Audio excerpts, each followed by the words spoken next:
Hello everyone, I'm Alex Dykes and I'm finally back at home, so it is now time for our second episode of the LA International Auto Show coverage. First up, Infiniti showed off their brand new Q30 concept car, which is a small hatchback designed to help them with customers that are cross-shopping something like a Mercedes CLA and an Audi A3. It looks pretty good, but we have no idea when it will ever hit, or if it will ever hit at this point in time. The big news for Volvo at the LA Auto Show was not necessarily the product, even though they did bring a couple of exciting things for this year. It's the real estate that they're occupying on the show floor. Because in the past, Volvo has been accused of creating good products that no one knew about. For instance, before the Audi SQ5 and the Porsche Macan, did you know that the most powerful mid-sized luxury SUV was really the Volvo XC60? 325 horsepower was more powerful than BMW's X3, although everybody assumed that the X3 was the most powerful SUV.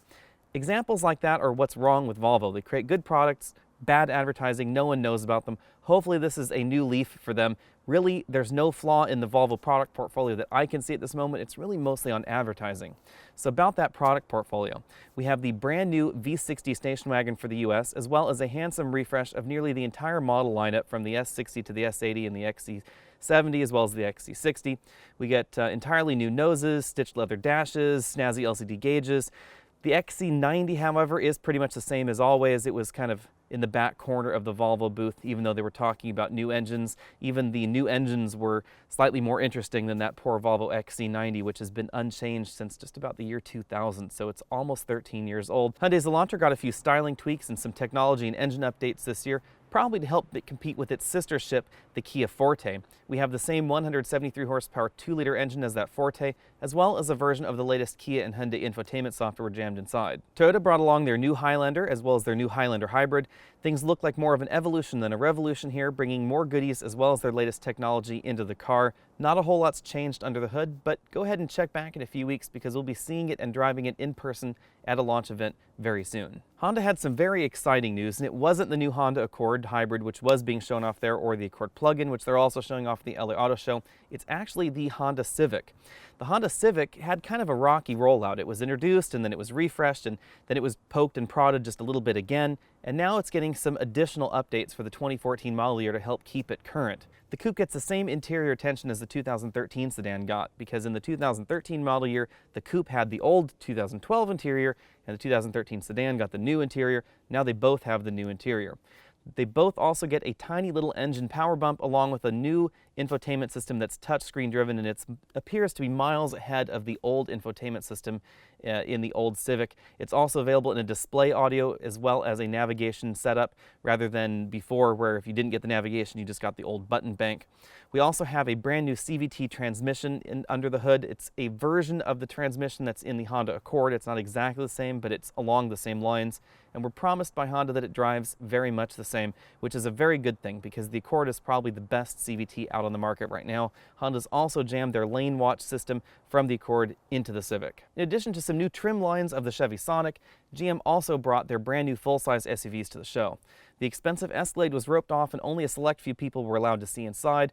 But aside from the bold nose and the tail, the inside continues to be heavily based on the Tahoe and Suburban. Since this is a segment with very little real competition from other manufacturers, I was actually surprised that GM spent as much time and effort on the interior as they did. It looks pretty good in these new SUVs. The only downside that I can see is that they all share the Cadillac CUE-based infotainment system, which I haven't really been that happy with over my last few reviews. It definitely is worth checking out these new refreshed full-size SUVs, especially if you're trying to debate whether to get one now that's on the lot or whether to wait for the new models. Definitely wait for the new models in my opinion. Speaking of show floor real estate, Maserati had an expanded area this year, and that's because they're bringing their oddly named but undeniably sexy looking Maserati Ghibli to the American market.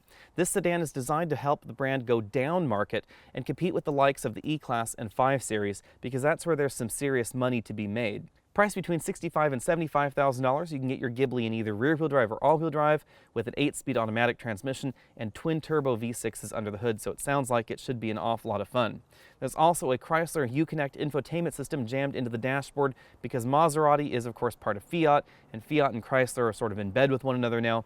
I think this is actually a good move, however, because I would rather have Uconnect than MMI or Command. However, iDrive is still just a little bit nicer. From Lexus, we got a really crazy looking concept car as well as the refreshed Lexus CT. We didn't get any additional power in the CT this year, although we do get the corporate nose on the outside and a refreshed interior, which means that it's still kind of a snail out on the road, but it does get fairly good fuel economy. Not quite as good as a Prius because it's a decent amount heavier than a Prius, but still fairly good for this small luxury segment. In other news, BMW also showed off their BMW X4 concept, which, much like the X6, just looks like an X5 that's been sat on, so this looks like an X3 that's been sat on in the back.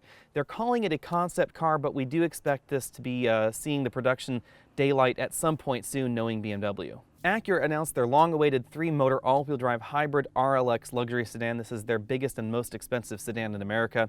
It looks pretty much the same as the front-wheel drive RLX, but it promises to be faster, handle better, of course have all-wheel drive traction, and it has 3 motors, more motors than anyone else. Check back in December because I've been invited to drive it in a few weeks and we'll let you know how it handles. That's all the news I have from the 2013 Los Angeles International Auto Show. If you'd like to see more news updates like this, I'm not sure how often I could do them or how often you'd want to see them, but be sure and comment in the comment section down below and let me know if you care about this, if you want to see more news, if you want to see it boiled down in this sort of a fashion. Just go ahead and let me know, and we'll see you next week with a car review.